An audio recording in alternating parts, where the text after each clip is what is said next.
when it comes to contemporary models of art and how people think of like the limits of art, I get the impression that the highest level of art tends to be like sacred experiences. And I mean, nowadays, obviously, with the psychedelic revolution or psychedelic renaissance, like I think like this concept of the pursuit of the sacred as the culmination of art, I think it's very fresh on people's minds. That you could, one thing is to go to a museum and have a fun time. Another thing is to have a sublime transcendental experience. And honestly, like if the artist or like the style of art really resonates with you, it can definitely happen. I mean, a lot of people have mystical like experiences because of consuming the right art in the right moment in time. And the main problem here is that for the most part, there's almost kind of a taboo in terms of trying to dissect what makes a sacred experience sacred. It's almost kind of a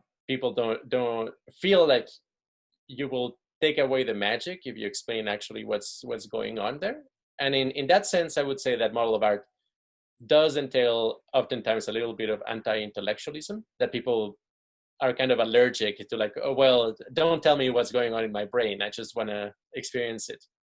But my take here is that if you truly understand what's going on in your brain when you're having a sacred experience, you can have them more often and you can have more of them, and they can even be better. So like I really don't see a problem with like actually trying to understand how they work. Gotcha. And you sort of link this back to like personal development, and you say like the sacred is about leveling up, and that made me think of just like Peircean sort of transhumanism and like the abolition movement and all that. I mean, how do you think that somebody as like a traditional artist, like a painter or a musician, how do they help you get at the sacred? Yeah, definitely. So I guess in that point, it completely, like, what is sacred to you will basically depend on what your model of the world is. And if you're living a tribe in the Amazon, what's sacred to you might have to do with like the spirit of plants and maybe Mother Earth. If you're a Christian, sacredness might have to do with like repentance and like the original sin and getting in touch with Jesus. If you're a modernist, if you're a secular scientist, the sacred might have more to do with like the cosmos, understanding the universe, the Big Bang, like big things like that.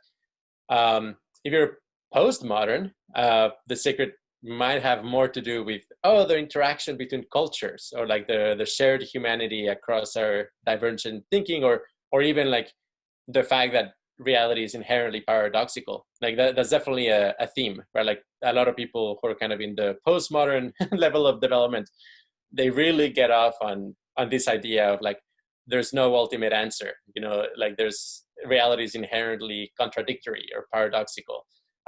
There's no reconciliation between science and art, for example, and things like that. But at higher levels, you start to see kind of like, no, everything is connected, and there's perhaps the unity of knowledge. Things may seem very separate and independent, but ultimately they do come together into a big worldview that stitches them together in a coherent way. That's definitely the sort of thing I aspire to, and I think a lot of the people in my circles would tend to prefer.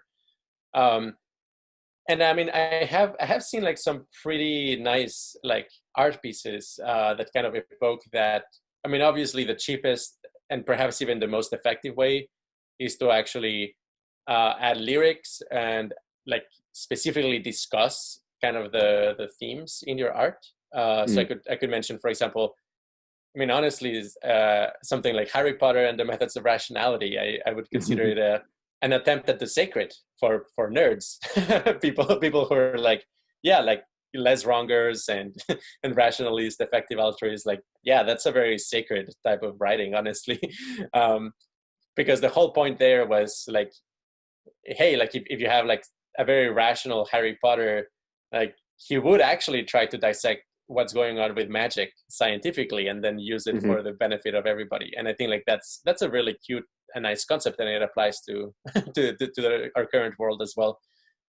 And in music, there is this artist called Barker, this electronic music artist from Germany, and he recently made an album about the hedonistic imperative, for example. Oh, wow. And yeah, And what was his I'm name? Barker? Barker, yeah, Barker, and Okay. I think his album is called Utility. I like it.